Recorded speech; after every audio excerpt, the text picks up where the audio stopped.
Baruch Hashem, Shalom Aleichem, friends. Continue with our series, Who is Right? I'm asking you. So this part is actually only an answer. So if you did not hear the question or you want to refresh the question, please see the description for the link.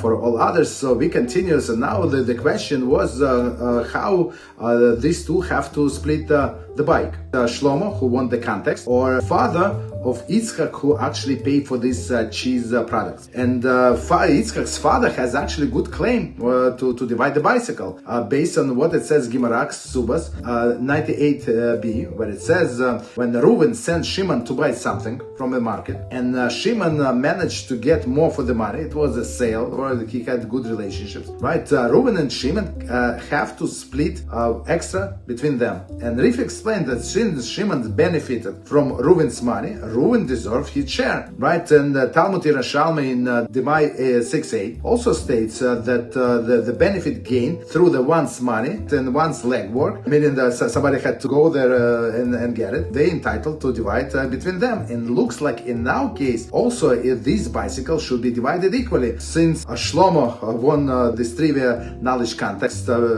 because of his knowledge, right? And Yitzchak's father pays for these cheese products, and this leads actually belong to him. But Rav Yitzchak Zilberstein Shlita said not so fast. So he rules, since usually people don't concern themselves with the cheese leads, and most of them are really not interested in participating in the context. Even if it says on the box that you can win a bicycle or a helicopter, right? They do not care. So it's fair to assume that Yitzchak's father was Mafkir, meaning that he disowned, he did not care about these leads and considered them a garbage. And therefore, his son Yitzchak had all of the rights to give it to whoever he wanted, meaning even to his friend. And Shlomo won the context, and Yitzchak's father was simply jealous of the bicycle. But at this point, it was too late, because he disowned this lead. And even if you say that Yitzchak's father was right, and he never intended to mafkir these leads, still he could be deserving nothing more than, you ready, value of the leads. Since he can claim